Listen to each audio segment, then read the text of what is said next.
Officer, dito naman. Sunod naman.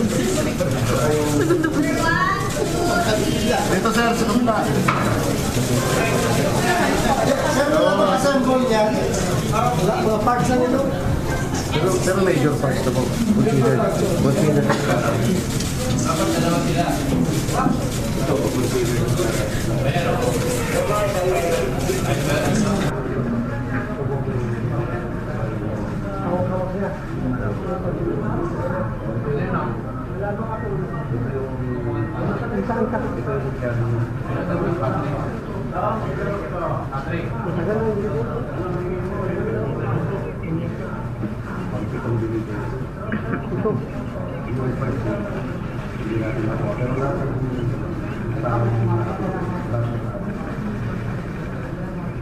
Ito ano pa na ganyan?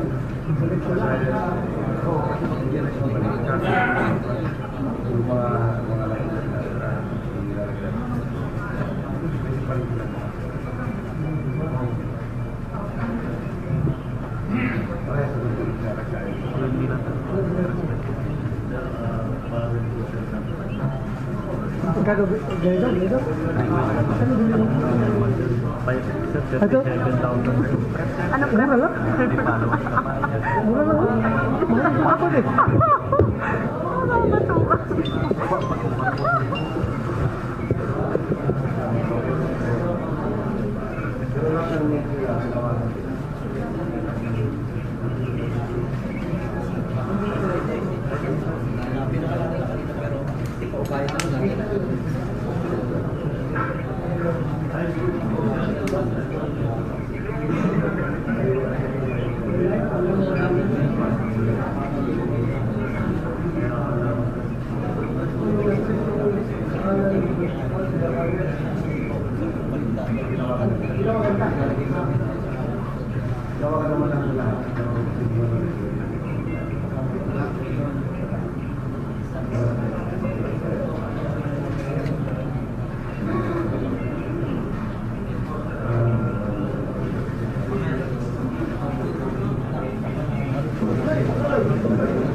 May live ba?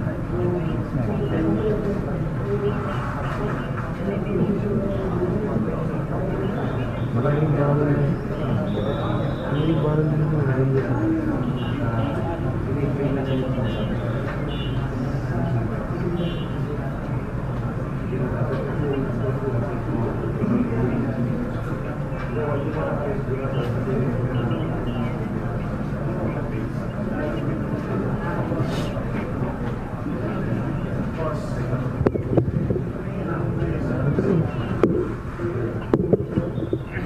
Ladies and gentlemen, magandang umaga po. We have a press statement coming from our Chief of the Philippine National Police, Police Director General Ronald Bato de la Rosa, and assisted by the CIDG Director, Attorney Roel Obusan. The Chief of the Philippine National Police, General de la Rosa, sir. Ladies and gentlemen, good morning. Good morning. Mahihin tayo. Let me read this statement. The recent accomplishment of the Criminal Investigation and Detection Group on Anti-Loose Firearms resulted big, wherein two personalities involved in the smuggling, trading, and selling of gun parts from the United States to the Philippines, particularly in Bacolod City, were arrested, and the seizure of 4.5 million pesos worth of smuggled gun parts. Ito, nakikita nyo. The CIDG identified the suspects as Brian Taala A. Constantino and Wilford Palma A. Sarceno, both charged for violation of RA 10591, Comprehensive Firearms and Ammunition Regulation Act. During the conduct of investigation, 129 personalities and a registered gun and ammo dealer have been in contact and transacted with the suspects for these smuggled gun parts. And upon verification from the Firearms and Explosives Office Record Section on the said personalities, 28 are registered firearms holders, 30 with no found records in FIMS database, while the other 12 cannot be determined because of having the same names but with different middle names. These personalities were contacted by the CIDG and were advised to cooperate in the investigation and surrender the items they illegally purchased for proper disposition. 23 personalities, including the 9 who voluntarily surrendered or appeared before the Major Crimes Investigation Unit of the CIDG, who reportedly transacted with Taala and Palma, have expressed their willingness to cooperate with the investigation being conducted by CIDG on the shipment, trading, and selling of smuggled gun parts. So far, a total of 15 gun parts composed of 7 upper receivers, a butt, a hand grip, 2 magazine assemblies, and 4 bolt assemblies were surrendered and received by the CIDG. Coordination with the rest of the personalities involved in the said transaction is being continued by the CIDG. Thank you. Question will come from Ayam Almas, followed by Henry Abelan of the DCLM. Ayam. Circumstance lang po pagkahuli natin, is there a specific behind the group certain mga firearms? Yeah, the circumstances behind the confiscation and the arrest of the suspect is the information came from the U.S. Homeland Security, coursed through the Bureau of Customs, and passed to the CIDG. The CIDG were the ones who conducted the operation in Bacolod City. And if you are asking about the syndicate, yeah, the modus operandi is a syndicate trademark, wherein yung consignee is a fictitious name, and the address of the consignee is also fictitious. But they were able to claim the items. Sorry.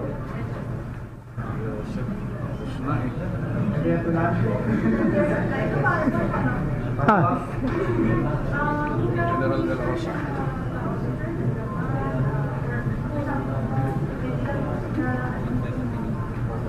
Merong dalawa sila. Itong armas na ito, na-recover ito doon. Bumunot ba, Bok? Hindi. Hindi lumaban. Alam naman nyo, kung lumaban, patay yun. Hindi man lumaban, kaya nakuha yung armas at nakasuhan, nandoon ngayon sa Bacolod, nakakulong na nasa hospital. Parang hospital arrest? Nasa hospital daw. Ito yung armas niya. Okay. Dalawa sila, yung parang mastermind at saka yung kanyang aid na taga-claim sa baggage. So, yung nandito ngayon yung aid niya. Ito yon. Pangalan mo? Wilford Palma. And he said that 2 years na daw nag-operate yung sindikato na yan. 2 years na at marami na silang claim na contraband at na-distribute, na-binta. That's why we are ano yan yung kwan? Pakita mo. Yeah. That's why we are having this press con para malaman ng iba na nakabili ng mga firearm spare parts dito sa tao na ito. And if you happen to be a registered firearms license holder, please cooperate with FEO or CIDG kasi we are planning to cancel your firearms permit kung ayaw nyo mag-cooperate.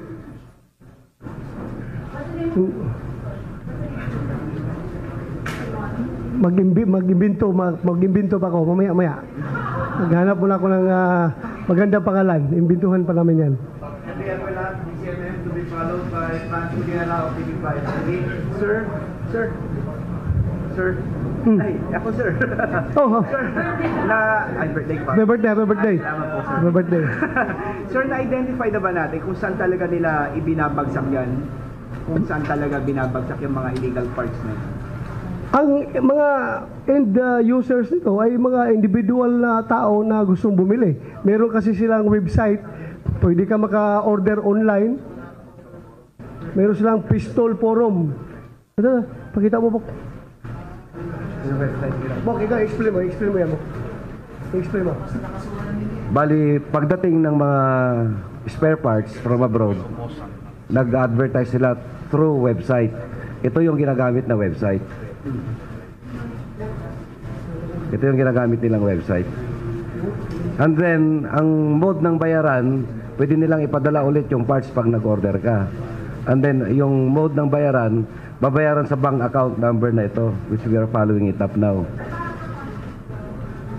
May bank account numbers dyan na nakikita kayo. Dyan na papasok yung mga bayaran. Ginagamit nila yung mga LBC, mga kung ano-anong mga companies para sa pag-deliver ng mga parts na yun.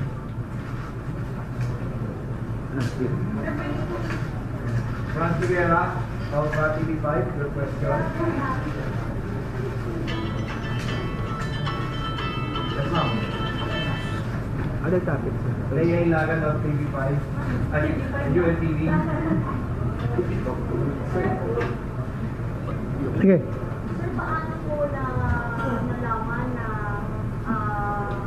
wala pong lisensya at sinuli yung nagsolid yung mga nabili? Anong nag-transfer na para ito?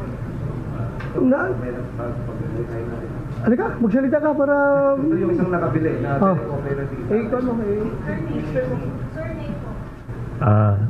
Nakapangalan sa binili ko, Santiago Macariola Inoferio. Tinawagan po ako at inimbita ng CIDG para linawin yung pagkabili ko ng barrel. At nung nalaman ko po na illegal ang pagkabili at pagkatransaksyon ko sa online, sinorender at tinurn over ko naman po sa kanila yung barrel. Hindi naman po ako tinakot ni sir.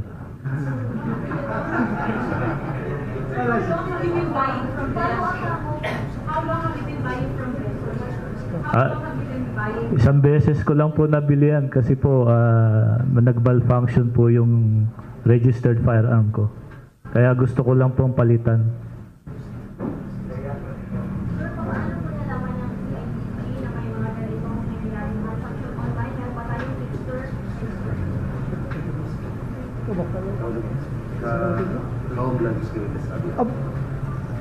Yung subsequent to the discovery and to the confiscation and to the arrest of the suspects, saka na natin nalaman yung kanilang online.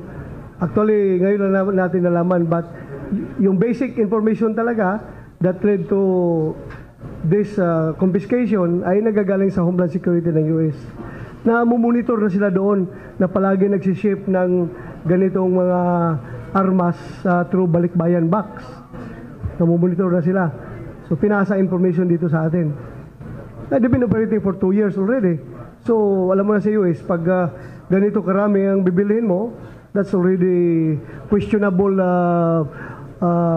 procurement. So lalo na kung sila masyado silang nagbabantay ngayon sa terrorism.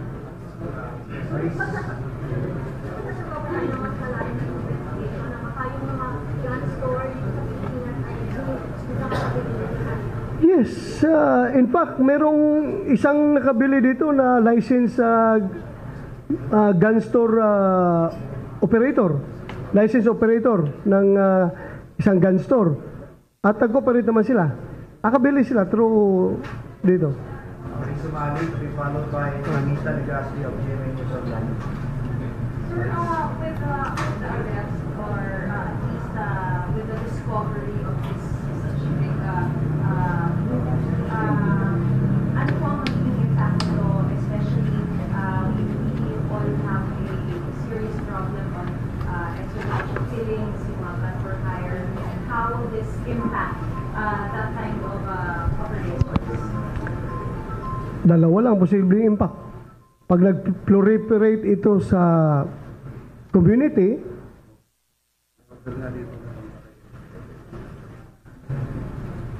ito, sabihin mo. Meron lang. Wilford Palma. May isa kasing kuwan siya na customer. May isa siyang customer na may balak umorder ng mga lower end parts daw, sabi niya sa akin, at yun daw gagamitin sa assassination ni President Duterte. Yun na po. Para pang assassinate kay President Duterte. Yung lower end parts daw ibig sabihin nun mga parang mura na mga lower end sir. Ito high end ito. Yes sir, yes. Lower end yung Sino ang nag-order? hindi ko po masabi yung pangalan pero sa Okay, sabihin Pero when pa yun? Nababasa natin. before kami nahuli yung sinabi niya sa akin. Marami-rami na yung parts na order niya. Nasa Ginawa yung pag-order na yun? matagal na yung continuous eh. Hindi pa sir. Kuya, ilang parts yung bibili? Makakabuo ilang baril? Yung upper receiver kasi makakabuo ng isang upper receiver isang barrel. Tapos nasa 100 plus na upper receiver yon. Nasa 40 na barrel. Tsaka 30 na ata nung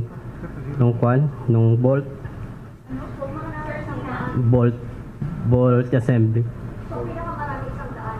Sabihin, isang daang baril ang pwede mabuo doon sa release. Mahigit 100 baril. Mga rifle siguro, mga M16, ganun.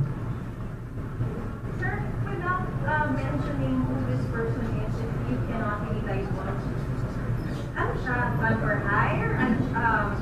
Politiko ba to?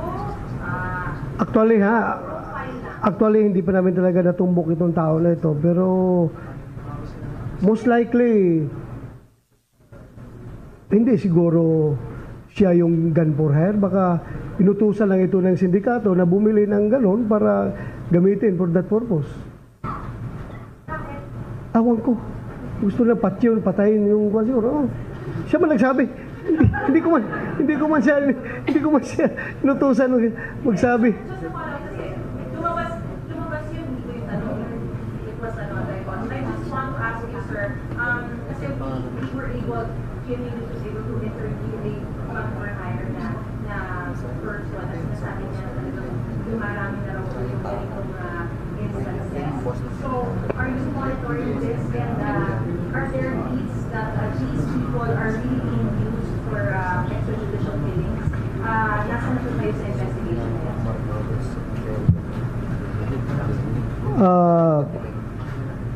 Meron din naman kasi na-identify na kusang namamatay na lang rin. Yung mga suspect na gano'n, kusang namamatay na rin. Pinapatay na rin siguro ng kanilang mga with siguro, baka terminated with extreme prejudice.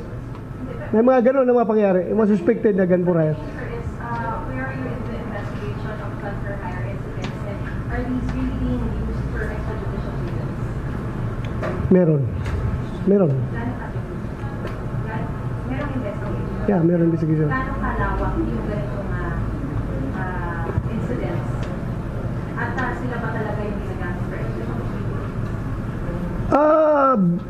Ito, yung taas yung insidente nito pag during elections. Pag may elections, marami kang marinig na mga gun for hire, nagpo-procure ng pera, ng baril para gamitin sa elections. But in terms of your Ito. drugs, Sa drugs, hindi pa, wala pa kung... Mrs. Suerte to be followed by Bea Cupino Grappler. sir, di ba sabi natin, since last year, operation, dahil sila kadalas nakapag-smuggle ng firearms, at how much na yung napunta rin sa atin, ilang Nakailang shipment na kayo natanggap? Sa 2 years? Nakailang shipment? Sa 2 years, mga more than 10 boxes na po yung nakarating. Tapos, Anong 6 box yung balikbayan ba? balikbayan box. Ganito yun, sir. Yung ganyan? More than 10? 10 na 10? More than 10? More than 10 na po. Ito, paano yung paano kayo nakakapag-tell? Di ba kasi dapat may clearance sa FO, tapos meron po pag balikbayan box kasi, kuha yan eh. Anything na isaksak mo doon, pwede mo i-shape yan. Yang nangyari naman sa US is random yung kailang pag-check. Pag medyo mabigat, pinagdududahan niya ng Homeland Security. Ino-open yung balikbayan box mo. Pag open nga yan, inspeksyon nila. Pagkatapos, i-repack rin nila uli. Tapos lagyan lang ng note na na-open ito ng Homeland Security. So, makapasok pa rin. Pero ito nga, kaya nga na-discover siguro dahil pinak uli, then pinasa information sa atin, dito na hinuli. yung nakabili ng mga civilian, come forward na sinabi mali. Yun kung panawagan natin sa mga iba pang nakabili, then nila alam, yung pa pala dapat Dapat magkuhan sila. Pumunta sila dito at mag-surrender sila. Pakita nila i-surrender nila yung nabili nila. Kung talaga honest na victim lang sila, na biktima lang naman sila dahil binintahan sila ng kontrabando. Sila naman dahil medyo imported tapos mababa yung presyo, bibili talaga yan sila. Not knowing na yung palang vendor ba yun? Binde. Yung nagbenta. Yung nagbenta ay hindi pala authorized. Yung pala ay illegal pala. So biktima lang yung mga nakabili. Kung magbalik sa i-surrender nila yung mga nakuha nila, hindi namin sila habulin. Pero kung hindi nila surrender, habulin namin sila. Dahil delikado itong mga parts na ito kung nasa kamay ng mga civilian na hindi authorized humawak. So yung gun store na nakabili, yung mga gun dealer na nakabili, nag-coordinate lang. Ano po? Yung gun store daw? May coordination na kami with the gun store na nakabili. Pero we are still thinking of filing cases kasi gun store yan eh. They should be responsible. Yun. Mauna na ko sa inyo ha, kaya meron pa kong Senate hearing ha? Ano?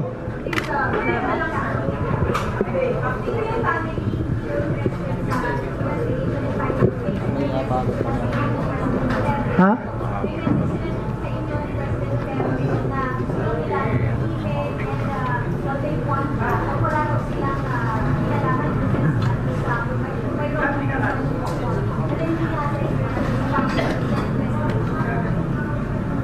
So ano reaction ko?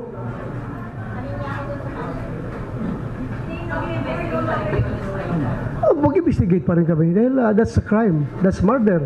So mag-investigate pa rin kami kahit hindi sila interesado, kailangan malaman namin ang punot dulo para mamaya negligence on our part yan dahil hindi namin imbestigahan. So interesado pa rin kami mag-investigate. At sasabi na gusto silang manahimik.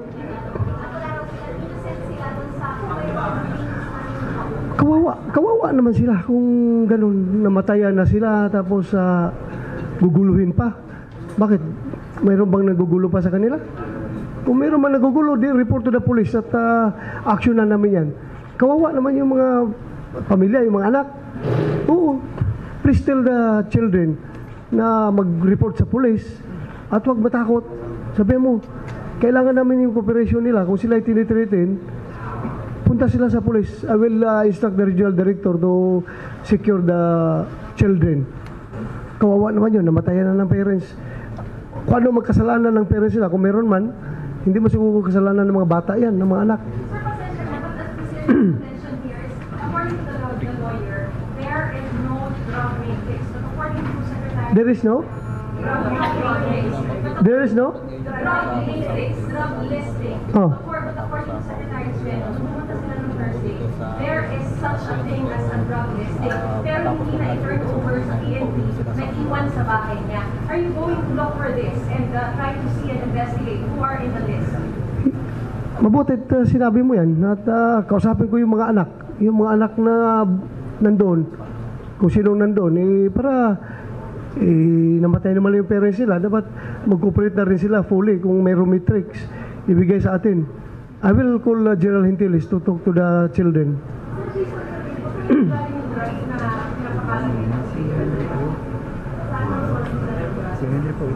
Believe it or not. Believe it or not. Yun.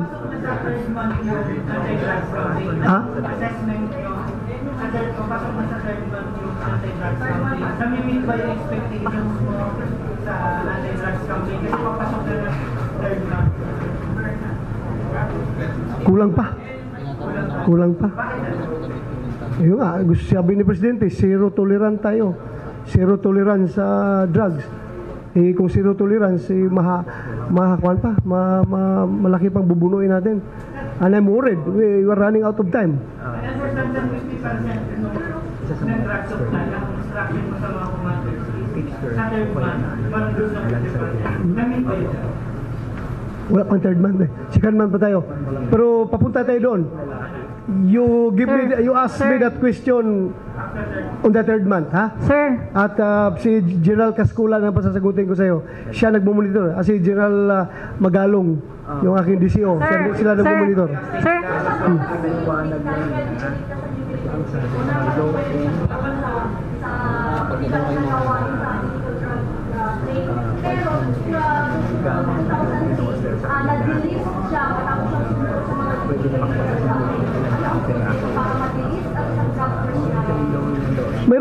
Merong board na for delistment adjudication board.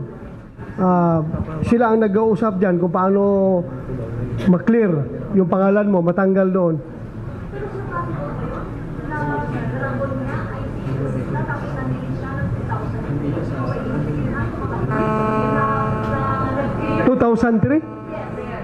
Baka pagdating ng 2003, huminto siya. Kaya siya na-delist. Pagkatapos, 2004 hanggang 2016, continue na naman siya.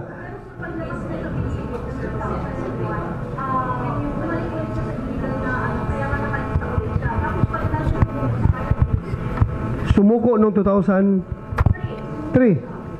I have to dig the records, ha? Hindi ko pa masagot yan because nasa Davao pa ako niyang panahon na yan. Didig ko. Maganda yung informasyon mo. Ipautusan ko yung sa IDG na ipa-imbestigahan yan. Sir, question lang sir. Kasi last 4 months na sir nung timeline na binigay ni President Duterte na 6 months. So what is your guideline sa police natin or target nyo for the last 4 months? Triple time yung effort natin. Nag-uuri nga kami dahil after we reach 600,000 plus, nagpa-plateau na kami. Hindi na umakyat yung number of surrender eh.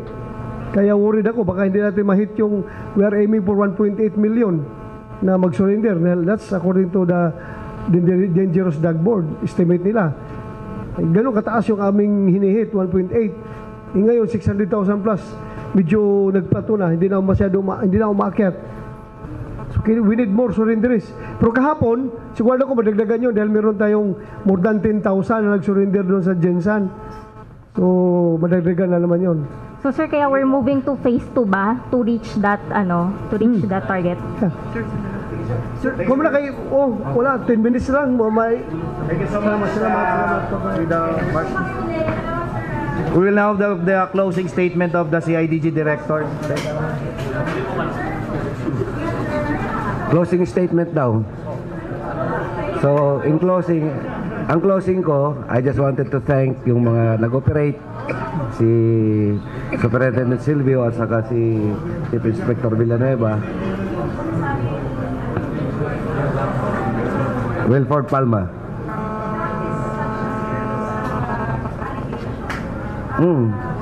That's why we are following it up. We are evaluating that. Kasi yung bibili, definitely hindi naman siya ang gagamit. May pasa yan. So, we are still evaluating. We know the person that ordered.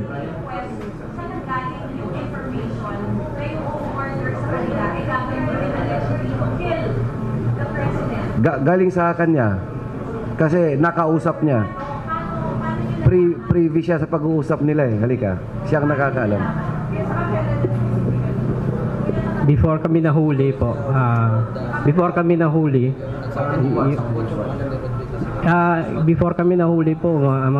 August 6, sinabi niya yun sa akin. Before pick upin namin yung box, before kami, nasa mall kami, likod ng mall, naninigarilyo siya, sinabihan niya. Si Brian Tala po yung boss ko po, sa kanya sinabi, hindi sa akin. Nandun kami before mag-pick up ng box. Hindi ko, yun ang sinabi sa akin po eh. Hindi po sinabi sa akin. 12 years na po ako sa company. Ano exactly yung sinabi sa inyo? Paano nyo nalaman na gagawin yung presidente?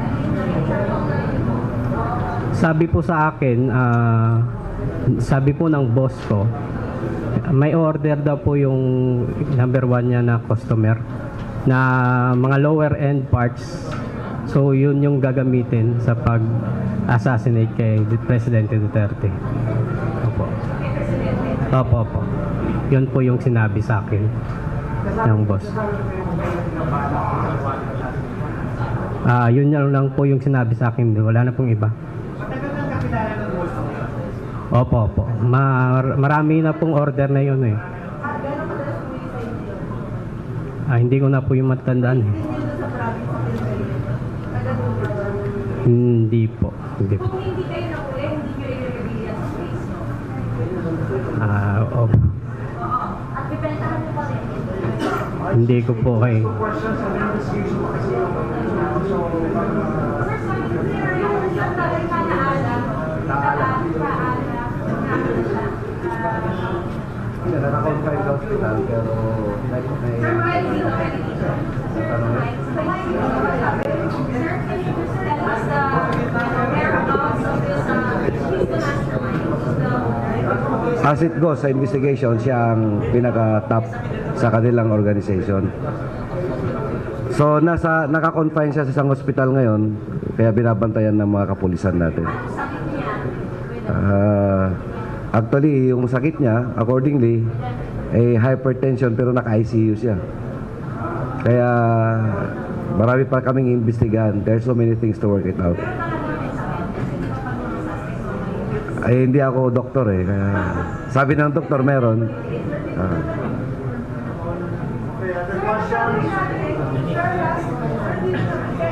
Last question from